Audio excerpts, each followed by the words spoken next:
இல்லை சார். அப்படின்னு தான் நான் வில்லா நடித்த படம் ஓடும்போது அதை என் மார்க்கெட்டை நான் யூஸ் பண்ணியிருக்கலாம்ல. நான் பண்ணவே இல்லைல்ல. இல்லை, நான் இப்போ நடிச்சிருக்கேன், இப்போ எனக்கு நல்ல பேர் வந்திருக்குன்னு வச்சுக்கோங்களேன். நான் அதுவும் என் படம் தான் சொல்லி கிளைம் பண்ண முடியல. இது வரைக்கும் எனக்கு படம் என் ப்ரொடியூசர் யார்ட்டையும் நான் அதை பற்றி பேசினதில்லை. ஏன் இந்த மாஸ்டரில் இப்படி 2 பேர் கை ஷார்ட் இருக்குல்ல, இந்த இடிக்கிற ஷார்ட் இருக்கு இல்லையா, யார் ஃபோட்டோ கேட்டால் அந்த ஃபோட்டோ கூட நான் கொடுத்ததில்ல. அது விஜய் சார் படம். நான் அங்கே போய் என் வேலையை செஞ்சுட்டு வந்துட்டேன், அவ்வளோதான் எனக்கு முடியும்.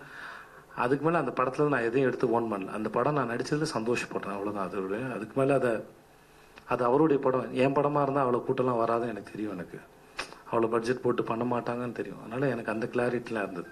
அது மார்க்கெட் யோசிச்சு பண்ணல நான். Okay sir. சார் இன்னும் அதான் இப்போ சொன்னார் சார். சார் எங்கள் படம் வந்திருக்கு, அதுக்கு வந்திருக்கோம், அந்த செய்தி தான் நாங்கள் பேச முடியும். இவ்வளோதான் வந்துட்டு இந்த படத்தை ப்ரொமோட் பண்ண தான் வந்திருக்கோம். Yes sir. ஆமாம் சார்.